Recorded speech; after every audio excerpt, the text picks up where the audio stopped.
Damos inicio al debate de Fundación Libertad y Desarrollo.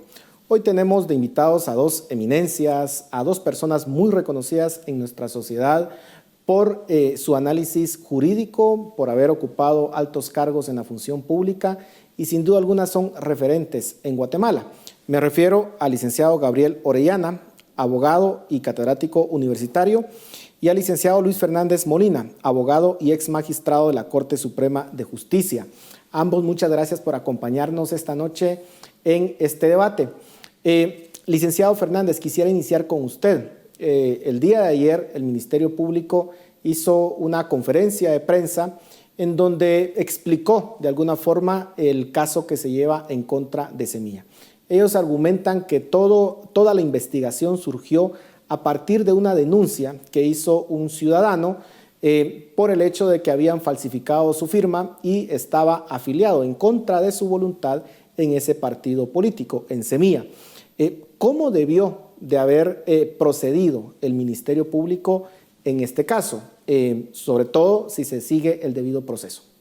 Bueno, el Ministerio Público efectivamente tiene la obligación constitucional de investigar y presentar a juez, en este caso penal, obviamente, los resultados de su investigación. Hay varios aspectos que tomar en cuenta. En primer lugar, el doctor Rohrmoser hizo mención, entiendo que él es el autor, pero es congruente con la idea, sobre la idea de la preclusión. O sea, ya una institución en el 2019 participó en las elecciones, ya es algo que se da de hecho, pero después platicaremos. En lo demás, el Ministerio Público debe determinar quiénes son los responsables en caso de falsificación. Yo no estoy negando que haya, tampoco estoy negando la función del Ministerio Público, que averigüen quiénes son, que determinen cuántos casos hay y aplique las sanciones, en este caso por las penas que están contenidas en el Código Penal, allá por el artículo 321 al 326, en el sentido de falsedad material, falsedad ideológica, falsedad con agravación electoral, las que quiera, ahí está. Son de 2 a 6 años de prisión.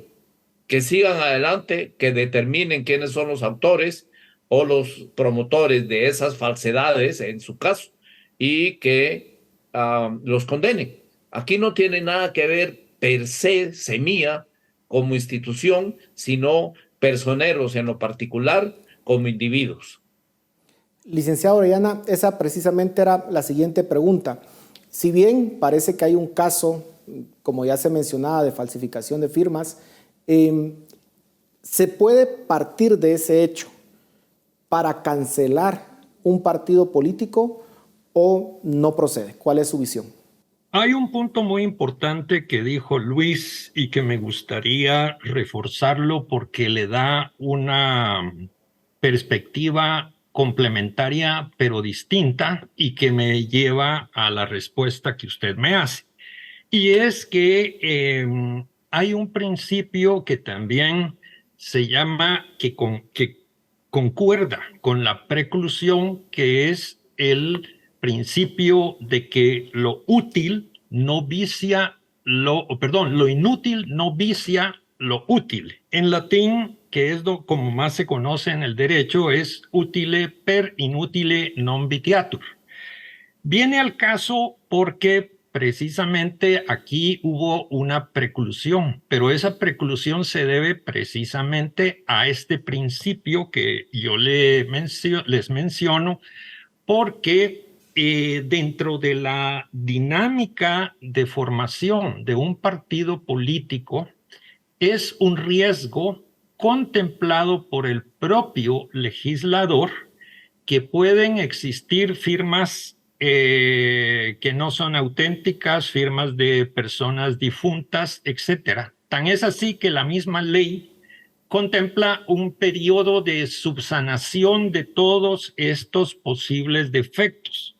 Adicionalmente, han circulado autorizadas opiniones de ex constituyentes que formaron parte de la comisión redactora de la ley Constitucional de Electoral y de Partidos Políticos, y ellos han señalado, conforme a y con lo constata la historia, de que precisamente ellos tenían en su visión la existencia de este riesgo y que por este motivo habían despenalizado determinadas conductas, porque si recordamos, es posible que cuando se hace el tamiz de las hojas electorales, el registro pueda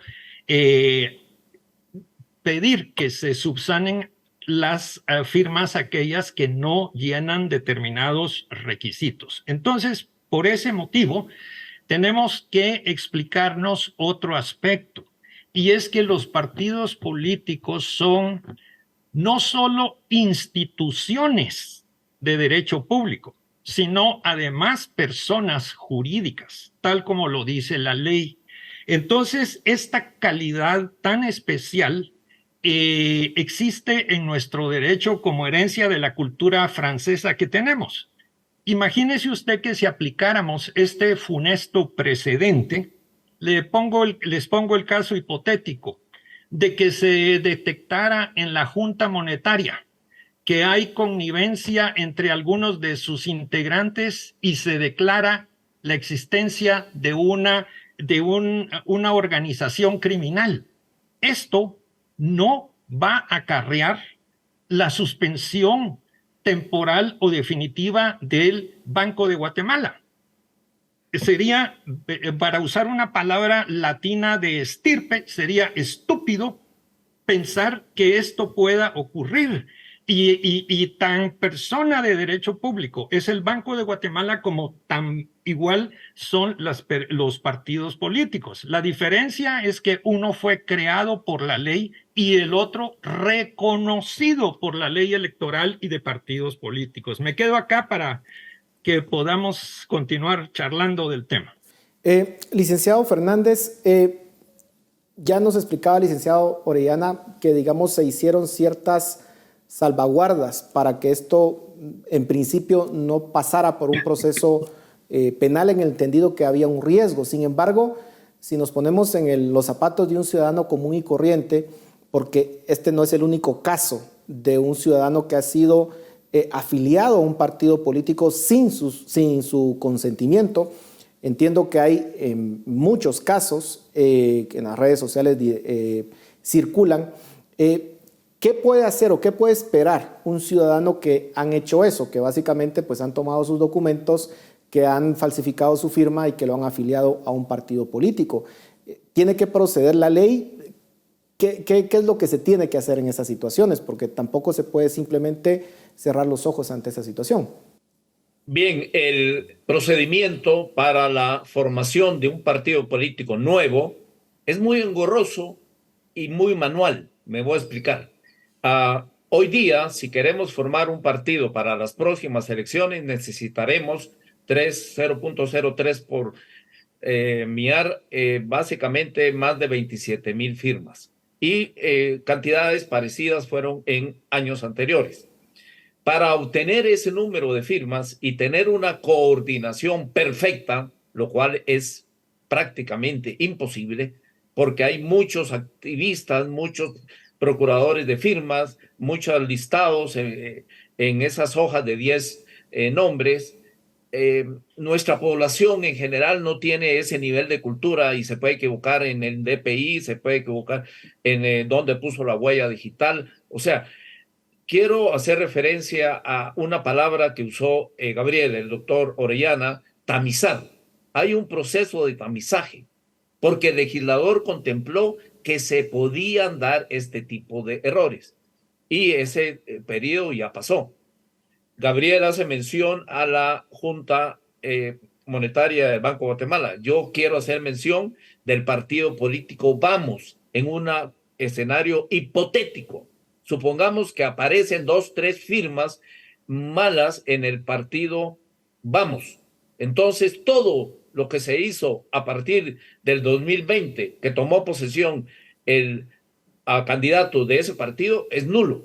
O sea, habría de alguna forma que convalidar esa situación. En derecho hay confrontación de principios. Aquí se confronta la pureza versus la seguridad jurídica y la institucionalidad. Tal vez alguna firma pasó, tal vez alguna huella digital no corresponde. Yo no estoy negando en ese partido o en cualquier otra. Ignoro y todavía no hay pruebas en sí contundentes ante un juez, pero entendería que sí hay. Pero la pureza se enfrenta contra la certeza jurídica. Señores, lo siento. Lo mismo que le pasaría a un trabajador que fue despedido en el mes de julio y no le pagaron sus prestaciones. Va a reclamar hoy y le dicen, disculpe, ya prescribió. Pero no me pagaron. Es cierto que no le pagaron. Estamos sacrificando la pureza versus la certeza por una institución que en este caso se llama prescripción o vencimiento. Licenciado Orellana, entiendo que se está utilizando la ley contra el crimen organizado en este caso.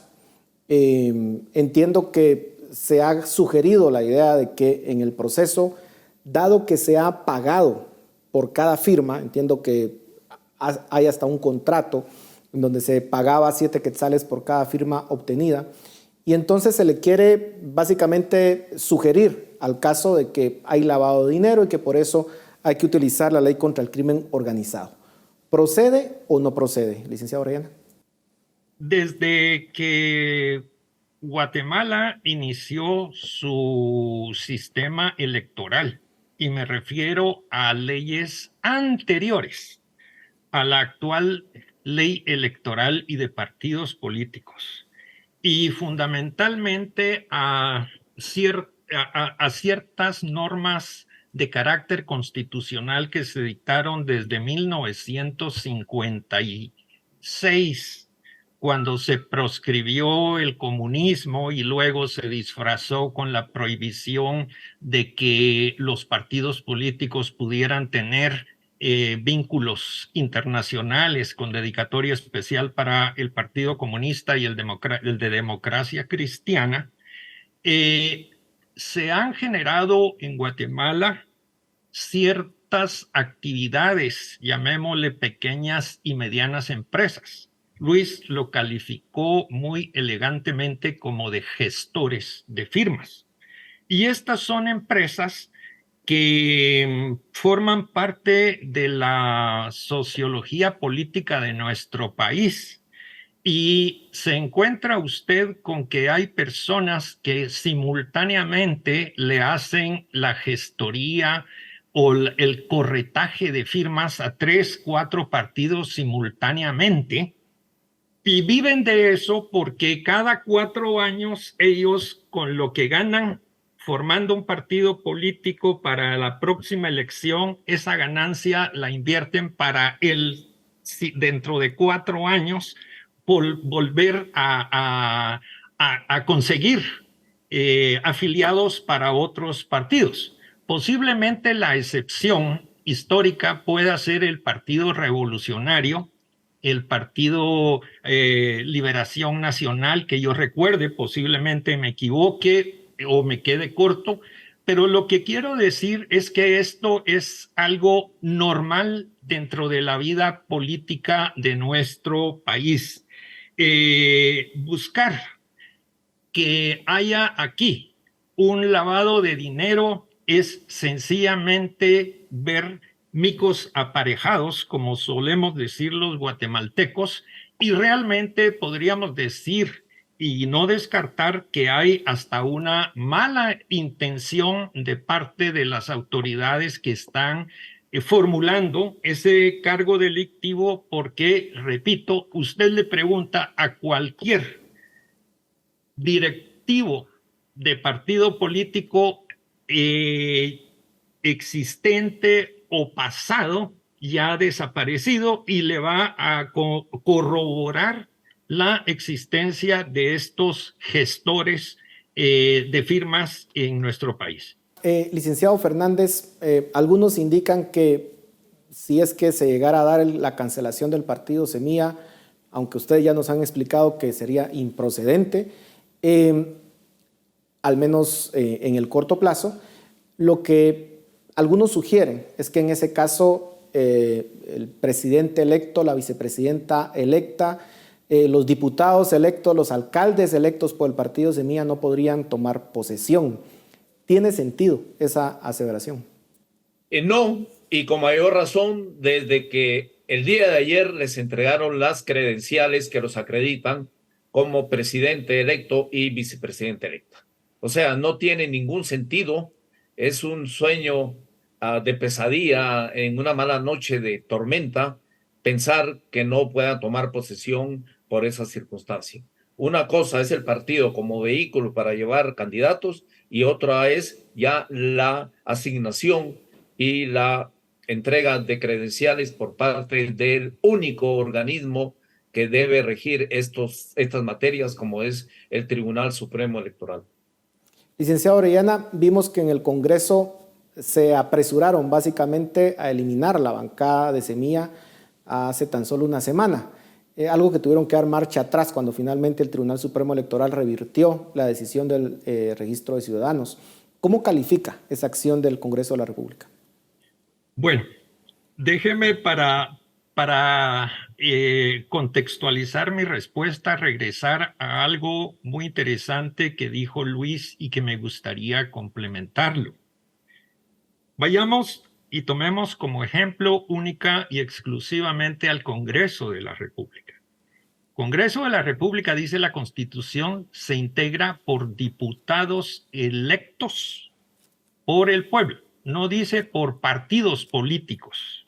De tal manera que si en el remoto caso se pretendiera suspender o cancelar, que son dos conceptos muy distintos, la personalidad jurídica del partido Semilla, aquellas personas que fueron electas en su boleta tienen absoluto derecho a tomar posesión de su cargo, para el cual los eligió el pueblo de Guatemala a nombre personal, que entraron sobre un vehículo que se llamaba Partido Político X y que este fue cancelado. Eso no tiene absoluta ninguna trascendencia para impedirles a estos individuos tomar posesión de su cargo. Ahora, otro punto que es sumamente importante, porque entra aquí en juego el valor constitucional de la razonabilidad, es el hecho de que un partido político, para ser cancelado, tiene que agotar un proceso, de acuerdo con el debido proceso que establece la Constitución. Y este proceso tiene que tramitarse, también lo dijo Luis acertadamente, ante el juez natural de la causa, que es el Tribunal Supremo Electoral. Este proceso puede tardar 2, 3, 4 años. Ya lo han dicho algunos destacados comentaristas del quehacer político y parlamentario. De tal manera que aquí tenemos un primer punto. Posiblemente el proceso ordinario para cancelar el partido político Semilla tarde más tiempo de los 4 años para los cuales fueron electos. Punto 1. Punto 2. Entra el carácter de razonabilidad, de proporcionalidad.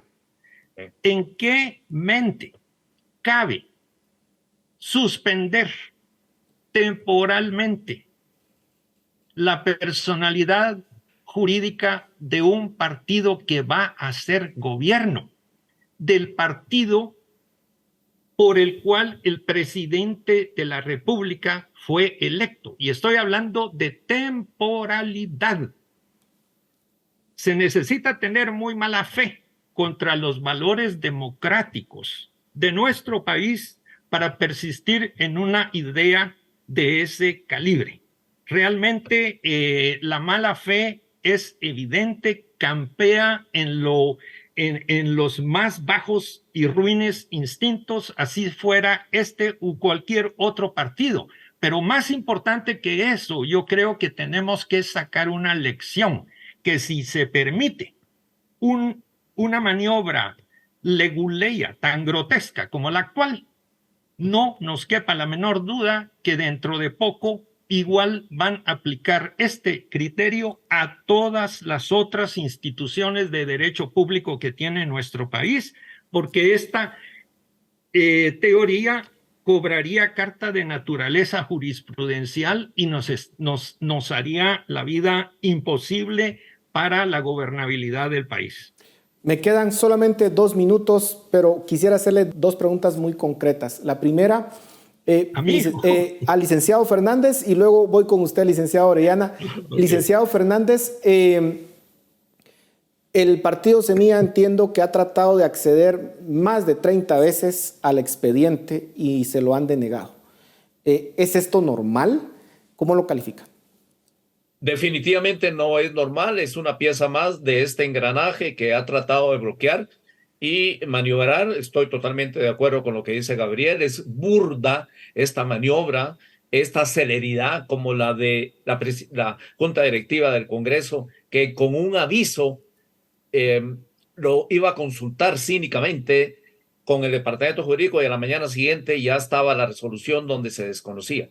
Realmente estoy de acuerdo con lo que dice Gabriel, este no es el caso. El artículo 82 de la ley contra la delincuencia organizada internacional básicamente habla de una medida cautelar y temporal y no una medida definitiva. El único que es capaz es el Tribunal Supremo Electoral. Y termino con esto, con aires positivos. Ya vimos cómo el Tribunal Supremo marcó distancia y cada vez marca más una grieta con esos intereses oscuros que están tratando de mover. Ya la Corte Suprema también está girando y la Corte de Constitucionalidad ha sido clara en el sentido de decantarse por la institucionalidad. Licenciado Orellana, una última pregunta y lamentablemente solamente tengo 1 minuto para ella, pero vemos que se ha planteado un proceso de antejuicio en contra de los magistrados del Tribunal Supremo Electoral por una denuncia que puso el partido La UNE por supuestos incumplimientos de deberes el día de las elecciones. ¿Cómo ve eso? Mire, se lo voy a poner, lamentablemente el tiempo que nos queda es muy corto, pero el resultado, asumiendo que el proceso penal condenara a estos magistrados, entonces lo que estamos haciendo es trasladando la jurisdicción del Tribunal Supremo Electoral a la jurisdicción penal. Entonces, que sean los jueces penales los que en último grado vengan a decidir en Guatemala lo que hoy es materia propia del Tribunal Supremo Electoral. Ya también hay antejuicios pendientes contra magistrados de la Corte de Constitucionalidad. O sea, que el día de mañana la vida constitucional de nuestro país va a estar regida por la FESI y algunos que otros juzgados del orden penal. Es una vergüenza y es inconcebible que esto pueda ocurrir. Bueno, lamentablemente se nos terminó el tiempo, pero les queremos agradecer a ambos por la luz que nos han dado respecto a este tema tan complicado para el país y que ha puesto a prueba nuestro sistema democrático. Así que muchas gracias por su tiempo. A ustedes en casa, muchas gracias por su atención. Nos vemos la próxima semana.